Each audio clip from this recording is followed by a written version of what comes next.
बिस्मिल्लाहिर्रहमानिर्रहीम। मैं हूं उस्मान कासिम, मैं नूसा वेलफेयर फाउंडेशन से CEO बिन कासिम इंटरनेशनल कंस्ट्रक्शन कंपनी। आज का टॉपिक इसलिए ज़्यादा अहम है क्योंकि आप सल्लल्लाहु अलैहि वसल्लम के खुतबा हज्जतुल विदा के बारे में है, जिसको डॉक्टर अब्दुल कदीर खान ने बड़ी अच्छे अंदाज में तहरीर किया है। तो इसमें हम बताएंगे कि औरतों के क्या हकूक़ हैं, मर्दों के क्या हकूक़ हैं, गुलामों के क्या हकूक़ हैं और किस तरीके से अल्लाह की बंदगी की जाएगी। देखते हैं, हमारे प्यारे नबी सल्लल्लाहु अलैहि वसल्लम रहमतुल आलमीन ख़ातमुन नबिय्यीन सल्लल्लाहु अलैहि वसल्लम ने आखिरी खुतबा 9 ज़िलहज 10 हिजरी 632 ईस्वी में मैदान अरफात में दिया। वो मैं आपकी खिदमत में पेश कर रहा हूँ। इसका एक मकसद जो मैं बाद में आपकी खिदमत में पेश करूँगा, ये खुतबा आप सल्लल्लाहु अलैहि वसल्लम ने ऊँटनी पर बैठकर दिया था। रहमतुल आलमीन हज़रत मोहम्मद सल्लल्लाहु अलैहि वसल्लम ने अपने आखिरी हज के मौके पर अरफात में अज़ीमुश्शान खुतबा इरशाद फरमाया, जो क़यामत तक आने वाली नस्लों के लिए अज़ीम मंशूर दस्तूर है। चुनाचा 9 ज़िलहज को मैदान अरफात में आप सल्लल्लाहु अलैहि वसल्लम ने जो खुतबा इरशाद फरमाया, इसका तर्जुमा पेश करने की सादत हासिल करूँगा। अल्लाह पाक की हम्दो सना के बाद आप सल्लल्लाहु अलैहि वसल्लम ने इरशाद फरमाया, लोगों मेरी बात गौर से सुनो। मेरा ख़्याल है कि इस साल के बाद इस जगह पर तुमसे ना मिल सकूं और ना शायद इस साल के बाद हज कर सकूं। लोगों, अल्लाह ताला फरमाते हैं कि हमने तुमको एक मर्द और एक औरत से पैदा किया और तुम्हारे बहुत से कबीले और ख़ानदान बना दिए हैं ताकि तुम पहचाने जा सको, यानी हम एक दूसरे की शनाख्त कर सको। अल्लाह ताला के नज़दीक तुम में से ज़्यादा इज़्ज़त वाला वो है जो ज़्यादा परहेज़गार है। किसी अरबी को अजमी पर और अजमी को अरबी पर कोई फजीलत और बरतरी हासिल नहीं, और ना किसी काले को गोरे पर और गोरे को काले पर फजीलत और बरतरी, सिर्फ परहेज़गारी की बुनियाद पर है। तुम सब लोग आदम अलैहिस्सलाम की औलाद हो और आदम अलैहिस्सलाम मिट्टी से पैदा किए गए।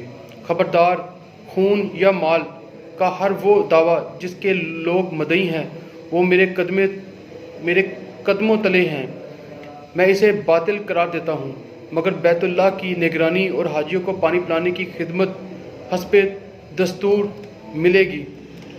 इसके बाद आप सल्लल्लाहु अलैहि वसल्लम ने फरमाया, ए गिरोह कुरैश, क़यामत के दिन ऐसा ना हो कि तुम दुनिया का बोझ अपनी गर्दनों पर उठाते हुए आओ और लोग क़यामत का सामान लेकर आएँ।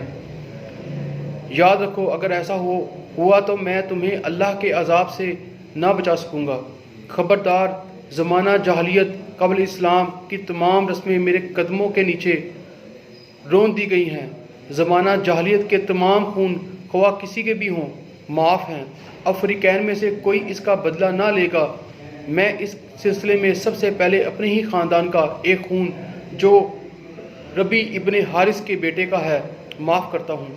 वाक़या ये था कि आमिर बिन रबी ने बनो साद में किसी दूध पिलाने वाले को तलब किया था जिसे हज़मिल ने कत्ल कर डाला था, और दौरे जहालियत का हर सूद माफ़ है। इस कानून की इब्तिदा भी मैं अपनी तरफ से करता हूँ और मैं अपने मोहतरम चचा अब्बास का सूद माफ़ करता हूँ। इनका सूद सबका सब माफ़ और कालदम है।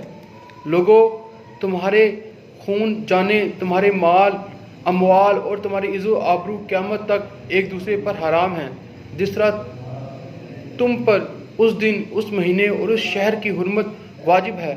और तुम सब अनकरीब अपने परवरदिगार से जा मिलोगे, जहाँ तुमसे तुम्हारे अमाल का मुहासबा होगा। ऐ लोगों, तुम्हारी औरतों पर तुम्हारे कुछ हकूक़ हैं और इसी तरह तुम पर तुम्हारी औरतों के हकूक़ हैं। तुम्हारे इन पर यह हक़ है कि तुम्हारे बिस्तर पर किसी ऐसे आदमी को ना बैठने दें जिसे तुम पसंद नहीं करते। नेज़ इन पर तुम्हारा ये हक़ है कि खुली बेहयाई का कोई काम ना करें, लेकिन अगर वो करें तो तुम्हारे रब ने तुम्हें इजाज़त दी है कि इनके सोने की जगह अपने से अलग कर दो। अगर इससे भी बाज ना आए तो फिर तुम्हें इजाज़त है कि ऐसी हल्की मार मारो जिससे बदन पर निशान ना पड़े। अगर वो अपनी ज़ुबान अपनी नाजेबा हरकतों से बाज आ जाए तो हस्बे दस्तूर इनका खाना और कपड़ा तुम्हारे ज़िम्मे है। खबरदार, किसी औरत के लिए जायज़ नहीं कि अपने शोहर के माल में से इसकी इजाज़त के बगैर کسی کو کچھ دے۔ عورتوں کے ساتھ اچھا برتاؤ کرنے کے ہمیشہ پابند رہو، کیونکہ وہ تمہاری نگرانی میں ہیں، اور اس حیثیت سے نہیں کہ اپنے معاملات خود چلا سکیں۔ عورتوں کے معاملے میں اللہ تعالیٰ سے ڈرتے رہو۔ تم نے ان کو اللہ کی امانت کے طور پر حاصل کیا ہے، اور اللہ کے کلمات کے ذریعے انہیں جائز و حلال کیا ہے۔ لوگوں، اللہ تعالیٰ نے میراث کا قانون نافذ کر کے ہر حقدار کو اس کا حق دے دیا ہے، اس لیے اب کسی وارث کے حق میں وصیت جائز و نافذ نہیں۔ بچے کا نسب اس مرد سے ہوگا جس کی وہ بیوی ہے۔ جس نے بدکاری کی اس کے لیے سزا ہے۔ بچہ اس کا نہیں کہلائے گا، اور اس کا حساب کتاب اللہ کے ذمہ ہے۔ جس نے اپنے باپ کے علاوہ کسی اور کی طرف نسبت کی، یا کسی غلام نے اپنے آپ کو کسی اور مالک کی طرف منسوب کیا، اس پر خدا کی لعنت ہے۔ قرض ادا کیا جائے، ضامن تاوان کا ذمہ دار ہے۔ خبردار، جرم کرنے والا خود اپنے جرم کا ذمہ دار ہے۔ باپ کے جرم کا ذمہ دار بیٹا نہیں، اور بیٹے کے جرم کا ذمہ دار باپ نہیں۔ کسی شخص کے لیے کسی بھائی کی چیز لینا جائز نہیں، البتہ اس صورت میں جائز ہے کہ وہ خوشی دلی کے ساتھ دے۔ پس تم لوگ اپنے اوپر ظلم اور زیادتی نہ کرو۔ لوگوں، خوب اچھی طرح سمجھ لو کہ ہر مسلمان دوسرے مسلمان کا بھائی ہے، اور سب مسلمان آپس میں ایک دوسرے کے بھائی ہیں۔ تمہارے غلام ہیں۔ تم جو کچھ خود کھاتے ہو انہیں بھی کھلاؤ، اور جو خود پہنو انہیں بھی پہناؤ۔ خبردار، میرے بعد گمراہ یا کافر نہ ہو جانا۔ ایک دوسرے کی گردنیں مارنے لگو۔